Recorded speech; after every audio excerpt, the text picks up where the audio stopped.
महाराष्ट्राचं लक्ष लागून राहिलेल्या परळी नगरपालिकेची निवड मतदान सुरू झालेलं आहे. अत्यंत शांततेत मतदान या ठिकाणी सुरू आहे. खासदार प्रीतम मुंडे आपल्यासोबत आहेत. ताई, काय कसं आहे वातावरण? वातावरण छान पॉझिटिव्ह आहे.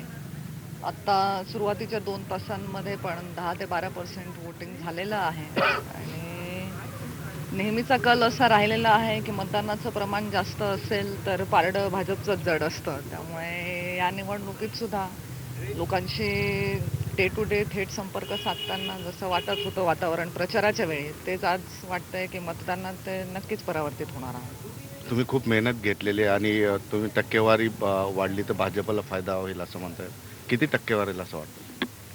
किती टक्के वाढ झाली? आता ओव्हरऑल गेल्या काही वर्षांमध्ये तुम्ही निवडणुकीचं जर मतदानाचं प्रमाण बघितलं तर साधारण 55 ते 60% मतदान होत असतं. पण आम्हाला यावेळी 75 ते 80% मतदान होईल अशी आमची अपेक्षा आहे आत्तापर्यंतचा ट्रेंड बघता.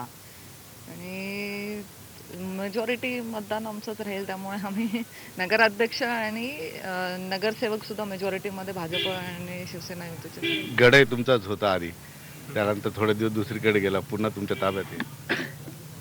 आता ते मागच्या नगरपालिकेचं काय झालेलं आहे ते तर संपूर्ण जगाने पाहिलेलं आहे. आता ही निवडणूक फेअर पद्धतीने लढल्यानंतर जनतेचं माप हे आमच्याच पदरात पडेल याचा मला विश्वास आहे. पण ताई, काय मनात धाकधूक आहे काय? कारण तुमच्या सहित सगळ्या महाराष्ट्राचं लक्ष परळीकडे आहे. नाही, धाकधूक असण्याचं काही कारण नाही आहे. कारण जेव्हा तुम्ही सुरुवातीपासून एखाद्या गोष्टीमध्ये इन्व्हॉल्व असता तेव्हा तुम्ही किती पाण्यात आहात हे तुम्हाला माहिती असतं.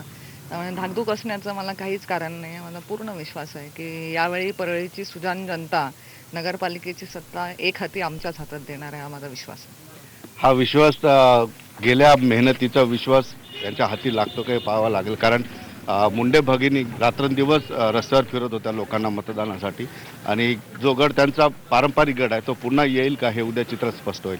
सुधीर जाधवसह सिद्धार्थ गोदाम, IBN लोकमत, परळी.